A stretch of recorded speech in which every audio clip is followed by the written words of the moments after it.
O programa a seguir tem classificação indicativa livre.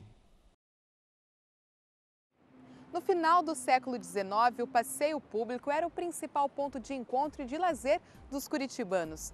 Mais de um século depois da sua construção, o parque municipal mais antigo da cidade ainda está aberto ao público. Neste caldo de cultura, você embarca com a gente neste passeio. E ainda... Claro que a música popular brasileira e também paranaense, óbvio, é uma cultura que merece ser conhecida, divulgada, apreciada e estudada.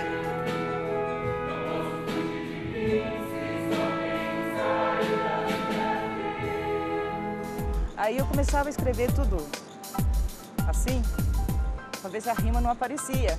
Aí a hora que eu ia ler, a rima estava lá no meio certinha, né? Falei, não, tá para nascer rimado. Comédia é um gênero que historicamente agrada bastante aos brasileiros. O brasileiro adora ver comédias. E o novo filão é o de fazer um filme solo de uma personagem de novela. Olá, o caldo de cultura, entrevista agora, os escritores eles falam terça.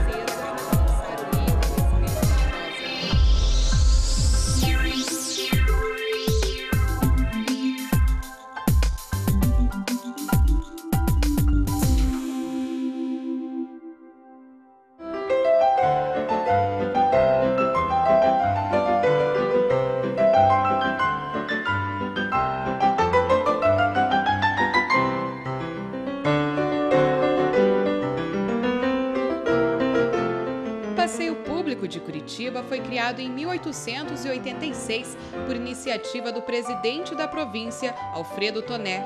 O terreno foi doado pelo comendador Fontana. Nesta época, os parques públicos estavam fazendo sucesso no país.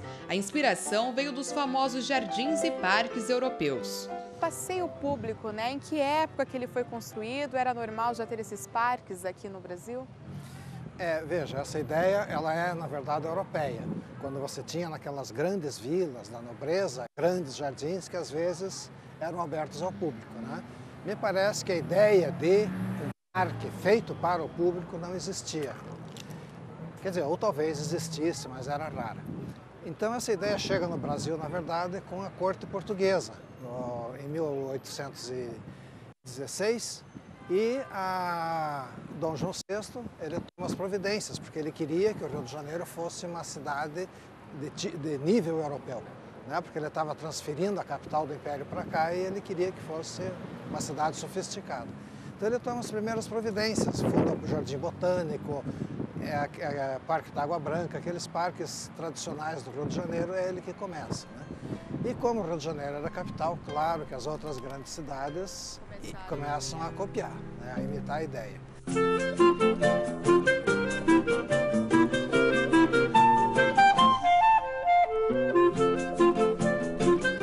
Os parques das grandes capitais também todos surgiram nessa época? São mais ou menos por aí, né? Quer dizer, final do 19, começo do 20, né? Mais ou menos nessa ocasião. Você vê que Belo Horizonte é uma cidade que foi planejada, ela começou do nada, né? Ela foi inaugurada em 1890, alguma coisa, e já tinha a previsão do parque, né, dentro dela.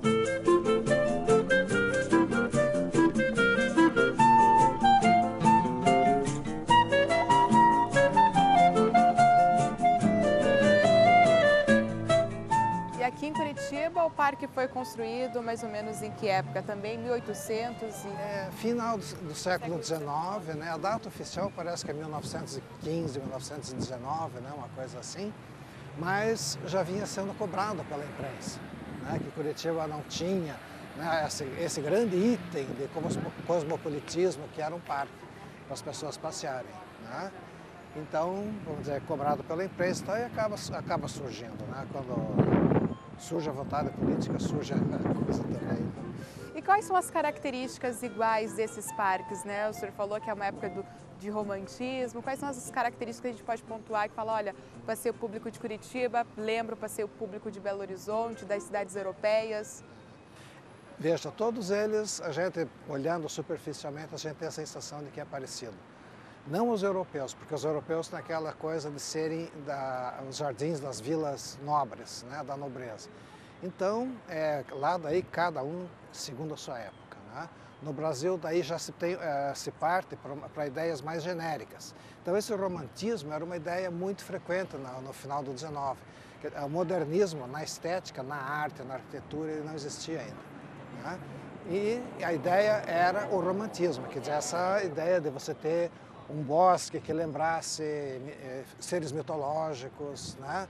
Que lembrasse, enfim, uma natureza artificial, uma coisa esquisita de dizer, mas é isso, né? A gente vê por essas cercas. A cerca é de concreto, mas lembra madeira. Aqui também você tem grutas, pontes, tudo imitando pedra, mas é concreto, né? Então, vamos dizer, essa ideia de romantismo, de uma natureza recriada, né? É muito normal nessa época.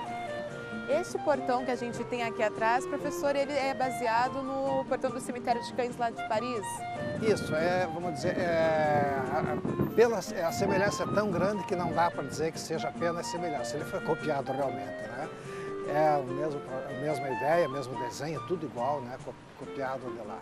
A história está estranha, existe bacana, me veio essa bacana. Foi a paixão pela música paranaense e pelas coisas simples do cotidiano que inspiraram o grupo de MPB da UFPR a lançar o novo CD. Terra de Pinho 2 valoriza a música popular brasileira e principalmente do Paraná.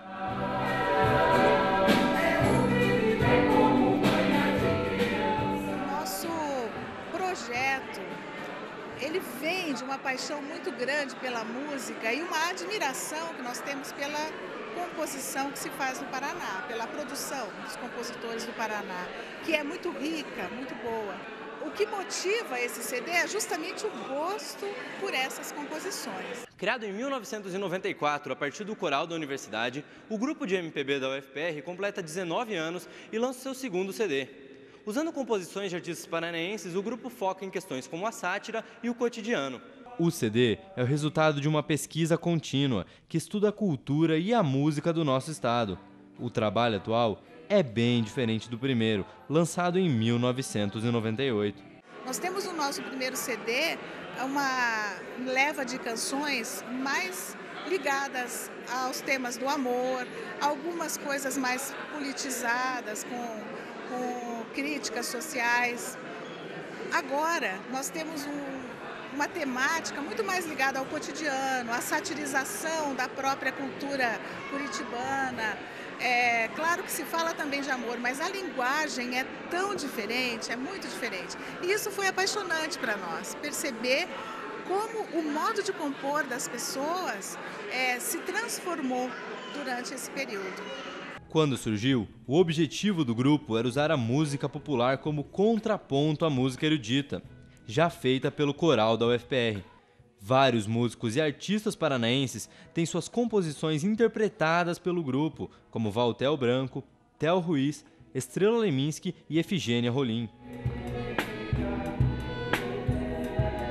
O grupo de MPB tem feito, ao longo desses 19 anos de existência, um trabalho no sentido de mostrar que o popular, que a música popular brasileira e também paranaense, óbvio, é uma cultura que merece ser conhecida, divulgada, apreciada e estudada, porque ela traz no seu bojo toda a nossa história, tudo que se refere à nossa vida, ao nosso jeito de sentir, de falar, de pensar.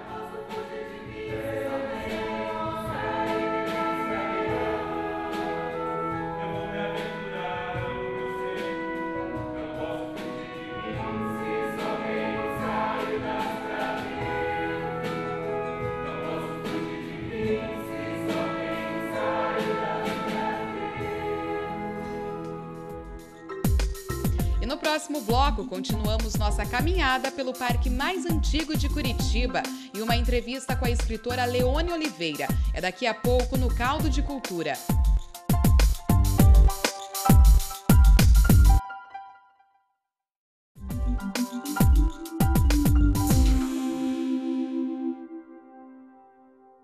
Final do século XIX, não existia cinema nem televisão. Passear nos parques era a maior diversão das pessoas. Aqui em Curitiba, o passeio público, além de reunir grandes personalidades da capital paranaense, também era um espaço para a realização de eventos importantes. No ano seguinte à inauguração do passeio público, em 1887, pela primeira vez em Curitiba, uma lâmpada incandescente de luz elétrica foi acesa.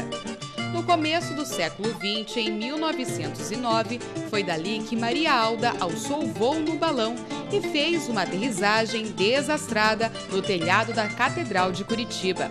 Em 1911, o poeta Emiliano Perneta foi coroado Príncipe dos Poetas Paranaenses, na Ilha Ilusão do Passeio Público.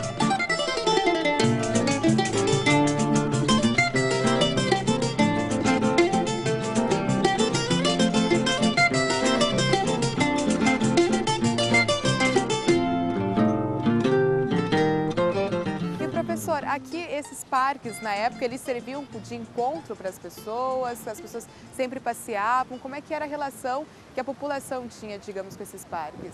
Veja, você vive numa época em que o entretenimento é muito raro, né? A gente não está ainda na época dos cinemas, né? Não tem televisão. Então, o que você tem como entretenimento? O teatro e o passeio, né? Então, o passeio, em parte, se faz nas ruas. A gente tem aquele famoso passeio da tarde na Rua do Ouvidor, no Rio de Janeiro. Aqui era na Rua 15. Né? E os parques eram uma alternativa para isso. Né? Para você vir, passar uma tarde, fazer piquenique, né? fazer enfim, um tipo de atividade social, né? Reuniões, o que você pudesse. Né? Na época, o centro de Curitiba era aqui nessa região ou essa região era um pouquinho mais afastada do centro? Veja, essa região fica entre o centro, né, que a gente pode dizer que seja a Rua 15, o eixo do centro, e as propriedades dos ervateiros, que são a aristocracia da erva mata, como a gente diz, né? São os ricaços daquele tempo. Tinha uma parte aqui, uma parte no Batel. Né? Então, vamos dizer, esse parque aqui está muito próximo, né, entre o centro e os ervateiros dessa região. A construção do passeio público está bem ligada aos ervateiros, eles ajudaram a construir aqui, como é que foi? O que a documentação diz é que a parte pantanosa foi doada pelo Ervateiro Fontana. Provavelmente era uma obra muito cara para ele sanear para seu uso pessoal, então ele fez o papel, né, bonito, né, de doar para a cidade essa área. Né? E a terra em Curitiba não valia grande coisa nessa época mesmo. Né? E a outra parte foi adquirida pela prefeitura, né? Parece que houve uma indenização para ele também, né? Por essa parte doada. Enfim, né? Foi a área que foi possível conseguir, porque era uma área pouco inadequada para a construção, vamos dizer assim.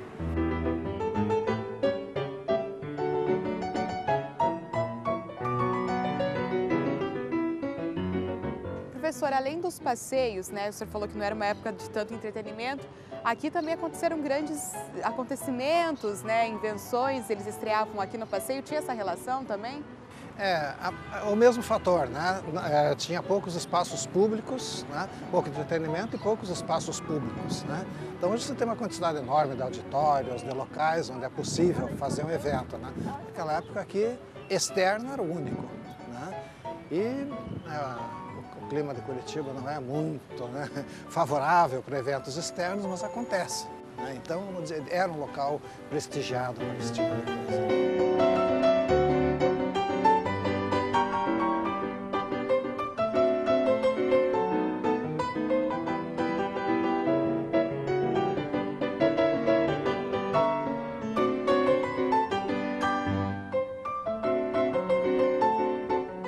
Antes de nós continuarmos a nossa caminhada pelo passeio público, você confere agora uma entrevista com a escritora Leone Oliveira.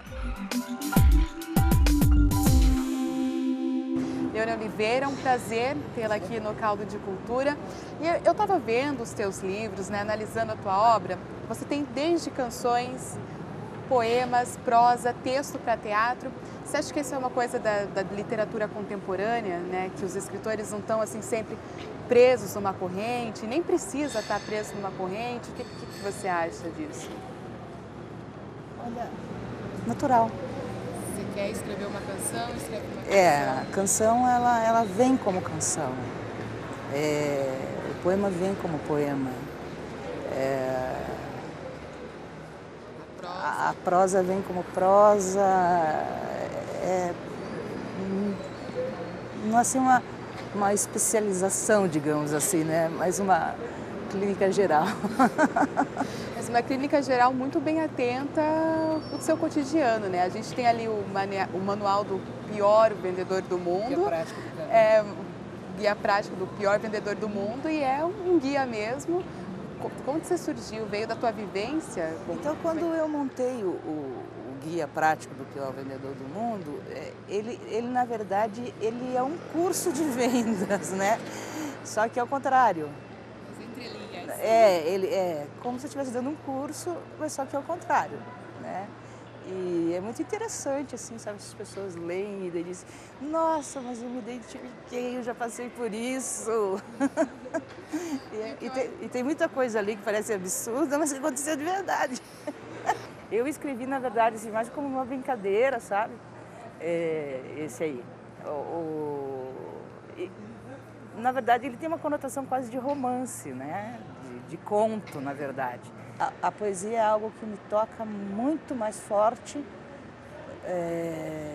do que qualquer outra questão de criatividade. Tá? Se eu escutar uma música bonita, nasce uma música dentro de mim. Tá?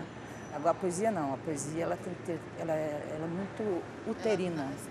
Uterina. E escrever para teatro, Leônia, quando foi que você começou a ter essa relação com a dramaturgia? A questão do teatro, ela sempre foi muito mais ligada ao texto, tá? Tanto que as peças que eu montei, tipo Tânatos, O Princípio do Prazer, Safo e tal, elas foram adaptações de textos que não eram para teatro, adaptações da Marguerite Duras, da Marguerite Yourcenar e tal. E esse livro, O Fio de Ariadne, é uma elegia ao texto e ele digamos assim, ele tem que ser ouvido para ser entendido, né? Porque ele tem uma cadência. Dionísio, seus leões desencilham, tal. Assim é o instinto da aranha quando tece artista, quando captura carrasco. Quer dizer, é um duelo, né? E tá todo ali. E, Leônia, você vai participar agora em maio de 2 eventos internacionais, né, bem importantes. Como é que você vê isso para a tua carreira? Você acha que a literatura paranaense, a literatura brasileira está ganhando espaço? Como é que você vê essa via, né, entre a literatura estrangeira e a brasileira? Eles estão se comunicando mais? Quando eu fui convidada, né, para ir para o Salão Internacional de Genebra, nossa, era o meu sonho. Né? Você vai estar lá no maior evento de literatura mundial, com os melhores, né? E você está numa, digamos, igualdade de espaço. Fascinante você poder estar, ter sido convidada, poder estar nesses espaços, certo? Às vezes as pessoas me perguntam assim, mas por que você não participa de evento no Brasil? Eu falo, é muito simples, eu não sou convidada para evento do Brasil. Quando foi lançado o Guia Prático do Pior Vendedor do Mundo, uma das ideias era que o meu nome não fosse o meu nome, fosse o nome em inglês.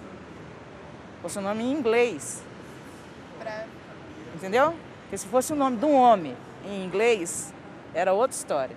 Não, vamos mostrar que existem, primeiro, mulheres que entendem desse assunto, e que existem brasileiros que entendem desse assunto.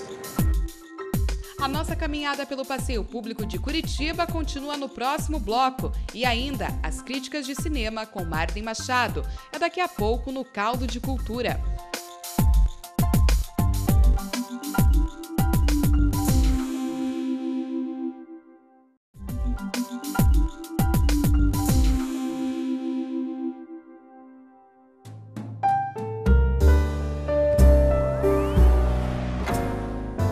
Temos 3 estreias nos cinemas curitibanos nesse final de semana. A primeira delas, Terapia de Risco, novo trabalho do diretor americano Steven Soderbergh. Este filme, muitos fizeram algum paralelo com um filme lançado recentemente do Daniel Doyle, chamado Em Transe, mas Terapia de Risco segue um caminho um pouco diferente. Talvez a semelhança que tenham feito, os paralelos que tenham feito, é porque a história de Terapia de Risco mexe também com questões envolvendo a mente das pessoas. No caso, a mente de uma das personagens, a personagem vivida pela atriz Rooney Mara. Mas essa é a única semelhança. A trama segue um caminho completamente distinto, envolve questões da indústria farmacêutica e envolve também, claro, como é comum em filmes desse gênero, um golpe milionário. O curioso é que a trama consegue te envolver de uma maneira que, em muitos casos, em muitos momentos, você não consegue antecipar claramente, pelo menos até um certo ponto da trama, o que vai acontecer na sequência. E o Steven Soderbergh é um diretor elegante, um diretor que sabe posicionar a sua câmera, que extrai bons desempenhos do seu elenco. Neste filme, além da Rooney Mara, nós temos também Jude Law e a Catherine Zeta-Jones. Então, é um filme interessante e que tem uma duração bem legal. Ele tem cerca de 1h40, tem uma trama envolvente e passa rápido. Então, deve agradar, com certeza, os fãs desse gênero de filme. Outra estreia dessa sexta-feira é o filme Mundo Escondido. O filme tem uma história de cunho ecológico, mostra que nas florestas vivem dois povos minúsculos, né? Os homens-folha, que defendem a natureza, e os bugas, que são tipos monstros, insetos, que querem destruir tudo, poluir tudo, sujar tudo. Então, da mesma forma que no nosso mundo tem aqueles que defendem a ecologia, aqueles que exploram desordenadamente a natureza, nesse mundo microscópico isso existe também. Vale pelo visual, que é realmente deslumbrante, e por algumas sacadas que até são inusitadas nesse tipo de história, como, por exemplo, um amor não concretizado entre um dos casais do filme. Na realidade, até dois, se você considerar a coisa de uma maneira mais ampla. Mas é um filme bonito, que com certeza vai agradar as crianças e talvez os pais embarquem também nessa história, apesar de ele não ter tantos elementos que costumam agradar os pais, como é comum em filmes da Pixar, por exemplo. E fechando as estreias dessa sexta, nós temos o início de um novo filão que parece vai ser explorado bastante nos próximos anos pelo cinema brasileiro. O cinema brasileiro que vem investindo cada vez mais em comédias. Comédia é um gênero que historicamente agrada bastante aos brasileiros. O brasileiro adora ver comédias. E o novo filão é o de fazer um filme solo de uma personagem de novela. Curiosamente, os dois primeiros exemplos que nós teremos na tela grande são de criações inspiradas em personagens de novelas do Aguinaldo Silva. Essa que estreia essa semana é o Giovanni Improta, personagem que foi vivido na novela A Senhora do Destino pelo José Wilker, que volta a essa personagem agora e também estreia como diretor. Esse é o primeiro longa-metragem que ele dirige. O Giovanni Improta era aquele bicheiro da novela Senhora do Destino, que era apaixonado pela personagem da Suzana Vieira, que não aparece no filme, e que tinha aquelas expressões engraçadas, falava algumas palavras erradas, a mais famosa dela, o fenomenal. Então agora nós temos uma aventura solo do Giovanni Improta. O filme foi recebido de maneira muito morna nos festivais onde ele já foi apresentado. Vamos esperar, a personagem, quando participava da novela, tinha um apelo popular muito grande. Vamos ver se esse apelo vai se repetir na exibição do filme nos cinemas. São essas as três principais estreias nos cinemas esse final de semana. Terapia de Risco, do Steven Soderbergh, Mundo Escondido, do Chris Wedger, e a comédia brasileira Giovanni Improta, dirigida por José Wilker. É isso.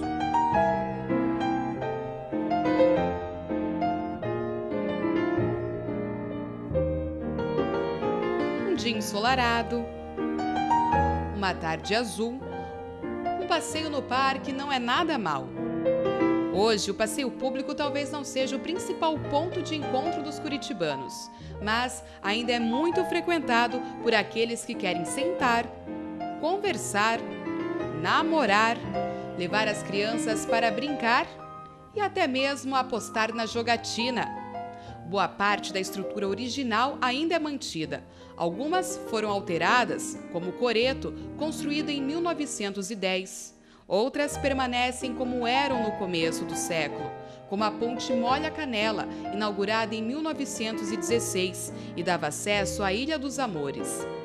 O passeio público foi o primeiro zoológico da cidade. Hoje, o espaço funciona apenas como uma sede do zoológico, que foi transferido para o Parque Iguaçu em 1982.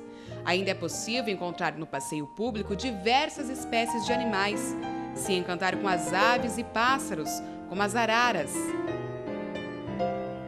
E até mesmo olhar as travessuras dos macacos-aranha, que se divertem nos galhos das árvores. Alguns são mais exibidos, chegam mais perto, fazem graça.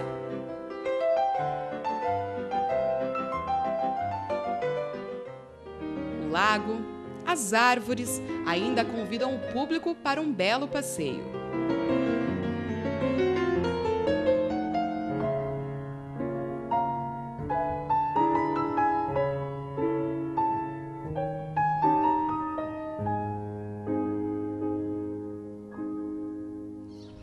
A nossa caminhada pelo passeio público chegou ao fim. Gostou do programa? Para rever essa e outras edições, você já sabe, acesse a nossa página na internet. Gente, tenha uma ótima semana e até a próxima!